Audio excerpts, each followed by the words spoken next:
Welcome. Is One Take Live. Before we even start, we ask you to please hit that share button, hit that like button, join us on Facebook. Ask your family to share it too. We want to drive up our numbers. We're now on Spotify and every single platform that you can think of, but we need you to follow us, okay? My job today is to just give you some updates. Some updates. Here in Orlando, we have a very important election. In fact, early election for this District 5 commissioner seat is going on right now. And I have someone who ran that election, ran a very clean election. And we just want to share with you the importance of not only this election, but let's just get in the habit now. Let's just keep nudging one another. This is the most, you hear us say it all the time, but this is for sure the most critical election year in our life. My guest today, if you grew up in Orlando, then you watched our guest grow up too.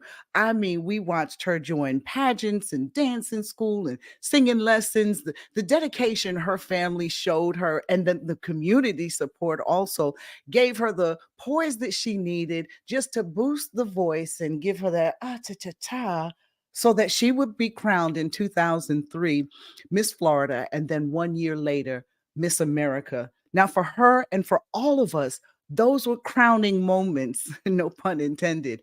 That was then. Our city is still racing. She went to Nashville, she got married, did a reality show, came home, became a spokesperson for mental health, and did so many things to reacclimate herself into this community, and even got deeply involved in politics. Who am I speaking about? Ms. Ericka Dunlap. How you doing, sis? Hi, I'm well. How are you today? I'm good. Do I seem like I'm I mean, you got most of it down. You have the whole resume, what so did I thank leave you. out? What did I leave out? You left out that I produced the country album before Beyonce did. That's what I was doing in Nashville, Tennessee. That's what people need to know. Yeah, yeah. Yes, and you left out that I'm an author. You left out that I have been a speaker, a keynote speaker, commencement speaker, inspirational speaker for over 20 years. I I am now a also mother. I was getting So, ready to say the big to do that the that big to almost do. six. Yeah, Miss Baby Girl, how are you? I'm doing well. It has been quite a very extensive past couple of weeks, Yeah, and very intense in terms of running a campaign within 38 days. But then also, my father passed away, and so that during has this been time. Yeah. a very it was unexpected, and Mhm. so So that sorry. always Yeah. catches you off guard. And so Mhm. I am healing through the losses of the past couple of weeks, but nonetheless persevering. So thank you for asking. Yeah. I also wanted you to know that we watched all seven of you all just really kind of just muddle it out. But I think what it did for this community is show us how important that seat really is. That District 5 seat covers not only Paramore, because we got stuck on that, but it Right. covers such an extended pattern of our city. And when I heard you and actually had a chance to moderate a piece for you for the seven candidates over at FAMU Law Center, that panel just showed us just how important this election. And I hope that people are starting to really get that tickle, if you will call it that. What are you thinking? You were out there. What was your thoughts?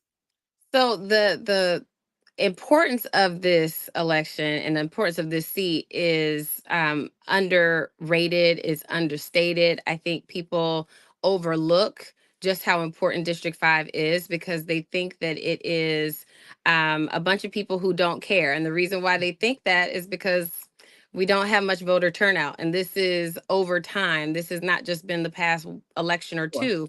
This has Mhm. been consistent throughout the elections since there was a District 5. And so I think that it's important that people start to hone in on the fact that your vote matters. Your vote is your voice, is the only way that you can really justifiably complain about anything. And a lot of Mhm. times, residents have viable complaints, but if you don't encourage others to be a part of the process by which people sacrificed and died for us to Mhm. have our ability to vote, whether it was people who were in village communities who could not have a say so, whether it was women who couldn't have a say so, people of younger age until the voting age became 18.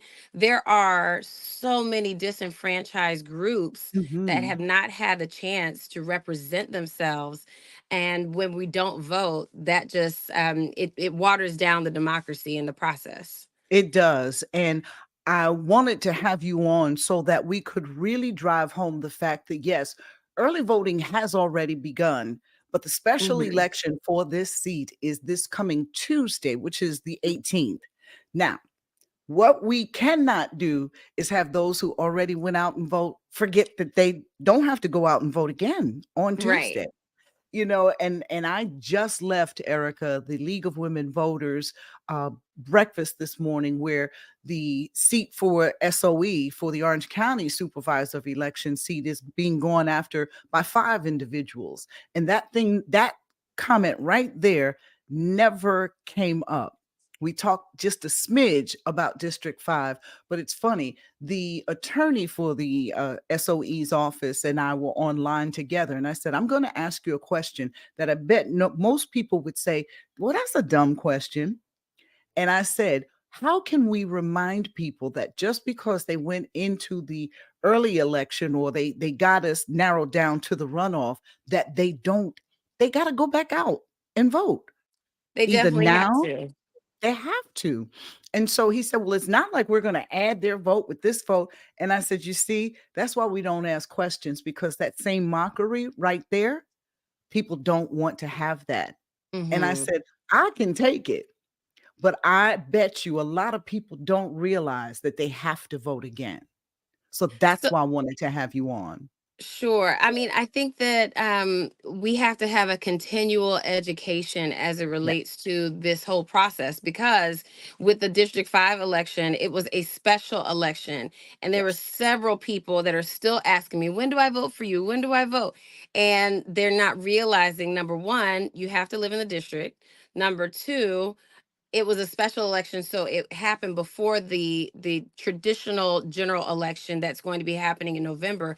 And so most people are hearing about Trump and they're hearing about Biden, and that's all they are concerned with is the media that surrounds the presidential election, not Mhm. realizing that we also have this very critical local election that affects your day-to-day life.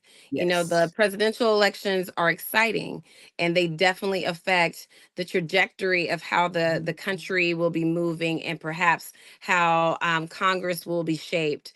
But it doesn't necessarily affect your day to day going and coming to work, going to school, and coming home.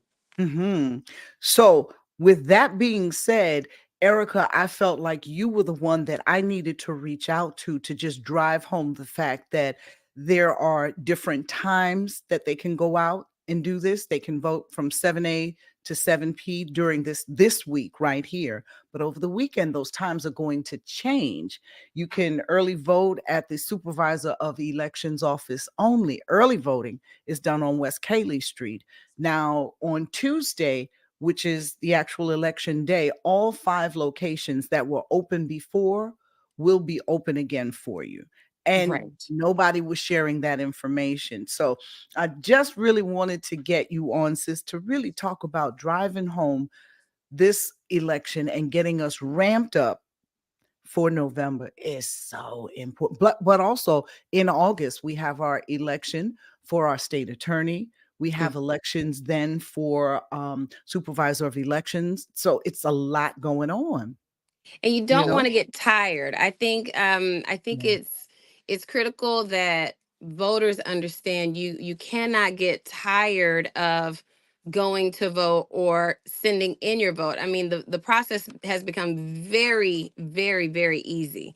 And Mhm. people, because they have there's so much apathy and, dare I say, laziness, really, when it comes to even researching candidates and deciding who would represent you best. If they're, it's more than just their personality and their presence. It's more so about their credentials, their Mhm. ability to effectively communicate. Do you really feel like they will be able to um, get to the table and turn the table if necessary for you and for your issues? You have to really investigate. And why not? I mean, I think that we investigate television sets that we want more than we do our elected officials. And so voters cannot be lazy, and you cannot be unconcerned and apathetic about this process. We have to make sure that our vote is our voice. That's the only way. Mhm. Even if you don't know how to sing, this is the only way that you'll be able to sing, is if you actually take that pen and draw in that little dot. We talked about today at the League of Women Voters brunch the fact that there are some changes that are going to have to be made in this upcoming cycle to make it uh, easier. More more sites are going to have to be added. We have about 20 electoral sites now. They're looking to add on 8 more. There's so much that needs to be changed in a short period of time. But that should not bother you as a voter. One thing that I do want you to be made aware of is that if you choose to vote by mail, you got to make sure that that part is registered and your signatures are matching. Make sure to get that ballot in before the prescribed cutoff time. Right now, vote by mail, I wouldn't do. I would actually go to early vote. If you're voting, not if you, when you get your vote in for this District 5 race, if you are in that area. Ericka Dunlap is our guest today on Monica May's One Take Live. So now that we've talked about that, let's bring us up to date, please, on what you've been doing, sis. So since the election, I've actually been resting and recalibrating. Like I mentioned, I've had some life going on, and so I've taken some time to just reflect on being the mom of a small child, and that is all encompassing. She's 3 years old, and she wants to be at my leg as often as Yeah. possible, and so in getting the past just couple of weeks under my belt, I've also just been recalibrating my business, because during campaign season, you're not really working. You're working on the campaign strategically and making sure that you're hitting all of the different metrics that you need to in order to advance and to do well. And so, my business is Crown Communication Group, and we focus on public relations and creating campaigns for important conversations that need to be had. So most recently, we joined forces with Advil and two very intelligent and just amazing representatives, Black women who are doctors. One was a psychiatrist, a psychologist, excuse me, and one that's an OBGYN, to talk about Black maternal health and some of the challenges that come along with being a mother, an expectant mother, and some of the confidences that you need to have to advocate for yourself, and then also mental health awareness, specifically as it relates to Black men, just fighting the battles and the struggles that they fight with, knowing that they're not alone, and giving them resources and tips for how they can best protect themselves and best protect their wellness and their mental health. All right. And when I mentioned before about being an advocate for mental health, I'm aware of your campaign working with those huge companies, but I'm also aware of just how prevalent your voice is in talking about women and the struggles that we have with mental health. You, as a queen, as a crowned queen, know the differences that women go through when they've come up a certain way, when they reach a certain pinnacle, and then when they get to that rise, it's difficult. And Hmm. you've lost friends to mental health. And when we did our piece with Minister Tekoa Pori a couple of years ago, Live Out Loud, you Hmm. took the stage and I took a picture of you and I said, "This is your mantra. This is your stage point." You know how they have that word SharePoint? This is your Hmm. stage point. Can you share with us why it is important for beautiful women, for women who have reached what they could, I mean, not even dream about, and the mental health issues that they would still struggle with? Can you talk about that for just a moment? Sure. It's important for us to not forget that even our strong friends, even the people that we admire, and the people who are just remarkable individuals who seem to have it all going on, they also struggle with keeping it all together, because there's a lot of moving pieces to being a successful person. And so when you add in all the pressures, sometimes that pressure just becomes just too much to bear, when you don't see a way out, or perhaps when there is a chemical imbalance, and perhaps there are some additional factors that go into just not having Mhm. enough support. And even if you have friends, you have supportive family, that doesn't mean that they're going through what you're going through. I often have told some of my family members that, as a Miss America, you are a supporter, you're a friend, but you're not me. And you don't have to deal with the same type of scrutiny. You don't have to deal with the pressures of looking like you did when you were 21 years old, the expectation that you Mhm. are always going to be on, and that you're always willing to take pictures, or that you're not having a bad day, or there are so many factors that go into being a person in the public eye, yourself included. You understand that, if you see someone at Walgreens, or you see someone at the corner store, and they want to talk your head off Woo-hoo! about something that happened at work for you, Mhm. it's real life for them, because you Yeah. are essentially like a fantasy. I remember the first time I saw a news anchor that I really loved on television. I was a little girl, and I was at a grocery store, and I walked down this aisle, and I saw Marla Weach, and I was like, oh my gosh.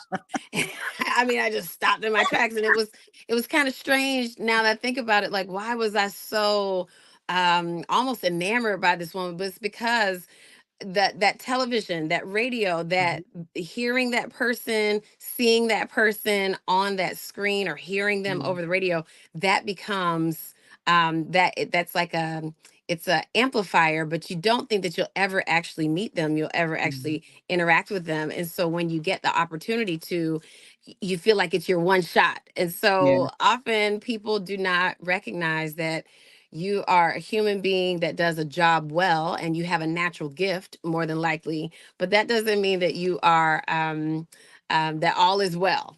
And so, just protecting that with women is very important to me, very key, to give people the agency and the freedom to speak about some of those pressures and those challenges, and knowing that you're not by yourself, you're not alone. A lot of us have to deal with a variety of things on a daily basis. And Yeah. I think one of the best ways to circumvent that is to write. And you have to really get into a practice of journaling, get into a practice of getting it all out. Because if you don't feel safe talking to a therapist, you have to get it out, and you have to get it out in a healthy way. So I just advocate for women, especially. We always talk more than the average man. And so Mhm. if you're not talking it out, definitely writing it out is very important to healing yourself through the challenges that you're experiencing. Mhm. The moment that I'm talking about at that Live Out Loud was interesting for me because I was on stage that day and part of a panel, and I'm listening to the women, and everything was glossy. And came home and wrote that night. I said, they're talking about cars and houses and this and that and the other. And then I was just here to talk about me, Mm, making sure that I could connect in a mm, realistic way. And I was not putting them down, not in any kind of way. But in my head, Erica, when I read my journal entry, I was living out loud, but I was hearing noise. And mm, the noise I was hearing was I good enough to be on stage? Obviously, I was. But mhm, even a person of my stature, of your stature, of many who have lost their lives or taken their lives, sometimes get crossed or confused about whether they deserve to be in that moment, in that space at that time. And I will never forget that. And I decided, and I'm working on it now, those journal entries will wind up being a book because I know mhm. that's going to help somebody. Because who would have thought Monica May is feeling like, does she belong here? And it was just a thought. It was Mhm. noise at that moment. The same night that you talked about our other sister who took her life, the other Miss Chesley, yes. Chesley, Mhm. you Chesley know, Christ. Chesley Yes. Chris. And I say her name because she is still one of the most beautiful, Yeah. accomplished, um, great personality. Had She it was a going lawyer, on. Yes. had it going on, all so many of the things that especially growing up I envied so much. I mean, just this glorious crown of hair that she had. She was just she was A she sweetheart. ran track. She Mhm. had this fabulous body. She seemed to have it all. She lived in a New York high rise. She was on television as a media correspondent for Mhm. red carpets. I mean, she was living the life, but she secretly had her own demons and battles that she was dealing with. And that is just, I mean, it still chokes me up just to think Mhm. that someone who has overcome, passing the bar, Mhm. going through law school, just being picked on for being a biracial child, all the things that came along with her Mhm. journey that really should be celebrated. She still felt like there wasn't enough. She wasn't enough. The noise, the Absolutely. noise, the The noise. noise. Would you, and I want you to think about this because this just hit me. What if we teamed up to do a workshop, invite women in to talk about that noise? Oh, sure. I Let's think think that would be about that. powerful. Let's That think would be about that. excellent because a lot of people are suffering, a lot of people are hurting. I Mhm. think about even with my journey as as a I like to think I'm a semi-public person because I want to maintain some portion of my privacy. I just believe that everyone is entitled to a private life. But with that, there are so many people who, like myself, have done these amazing things, Mhm. extraordinary resumes. However, again, the pressure can be so It's a lot. difficult It's a to lot. overcome. It really can be. And so I know that if I feel that way, and I have to work myself out of dark days and challenges and feelings of depression and praying myself out and listening to the music and eating better foods and making sure I move and getting into the Yeah. sun. There's a lot of different practices that go along with keeping a healthy mindset. So I know that other people need that encouragement. Other women certainly need it. Yeah, I think it we'll talk about that another time, but we're definitely gonna do that. One thing about Erica and I is if one of us says, "Let's do something," the other one is It gonna gets say done. yes.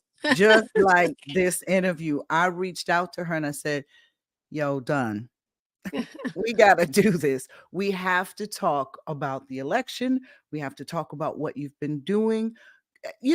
Just think about that, Erica. You were living the life, and then you came back home.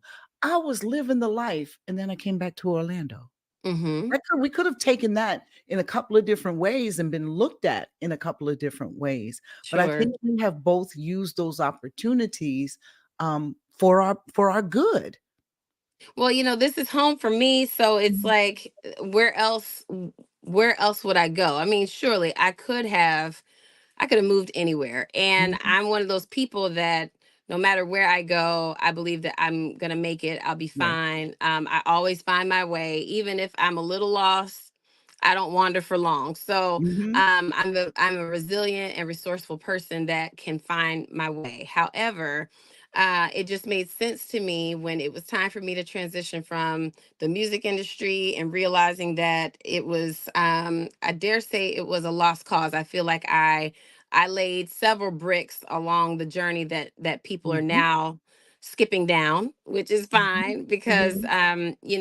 that's a part of it. Sometimes you do have to be a bricklayer in order to see something great be built. And so I feel like the voices of Black people in country music have expanded because I dared to do it. I dared to do it when it wasn't popular, when YouTube wasn't a thing, when you had to literally you had to take your CDs and your tapes and you had to record them and take Mhm. them into places and hope that Yeah, people would listen to them.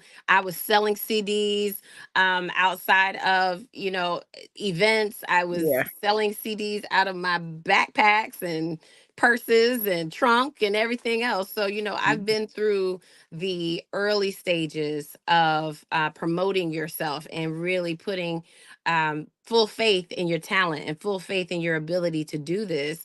And so when I made that transition back home, it was like, okay, sure, I could have stayed in Nashville and just made my life there because I had been there for 4.5, 5 years. Mhm. And then I could have stayed there, or I could have, moved to another city because I had received all sorts of requests to work at different places. And I could have, but I just needed that time to come back to center.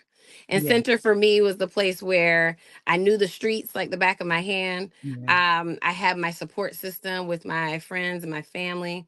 And this is home. So Mhm. I'm happy that I made the transition back home and really dug in deep. I did things while I was away, but I really came back and galvanized myself into the community as soon as I got back. So I haven't Mhm. skipped a beat with, Mhm. the things that I did when I was a little girl. I just expounded on that and gained more knowledge and understood more about how processes work and how I could be most effective. She So I'm also doing that. helps she also helps I'm sorry to cut you off. She also helps young ladies become the pageant queens that they know that they can be through her Crown PR company. So we've already put up on our slide how we can reach out to you. But is there anything other than that before we wrap that you want to give out in terms of information for people to reach out and just stay connected with you as a voting advocate, as a beauty queen advocate, as a spokesperson? So I'm hoping that people take from this interview specifically that voting is critically important. It is something that we should not sleep on, and it's something that we have to make the decisions. We have to make the hard decisions, even if it doesn't seem like there is a clear choice. We have to figure out what that clear choice is. Ask the tough questions and be a part of the process. There are people who would give anything to be a part of this process. There are people who are returning citizens, Yeah. migrants, some minors who would love to have that opportunity to vote, to have the right to vote. It is our responsibility. It is our duty. While we may not ever uh, go and fight in battle and be in the military, our responsibility as citizens is to be a part of the electoral process and not to squander our right to vote. Mhm. I would also add that our OCFelections.com, I believe it is going to be where you'll head to for the locations. There's 5 locations when it comes to this Tuesday's election where you can go. This is again the city seat for District 5. Please do what you were given the opportunity to do, the right to do. It's about integrity too. How can you Hmm. complain about a street light or anything when you haven't gone out to vote? And not to say that your elected officials only deal with the street lights, but it's so much more than that. And just become a part of the process and use your voice as your vote. Erica, thank you so much for being on Monica May's One Take Live. We sure appreciate you. Thank you. And we're going to follow up with that noise. There you go. Thank you. And don't forget to tell your friends to join us. They can share that, click that like button and share your comments always. We are on every single social platform. Again, it's Monica May's One Take Live.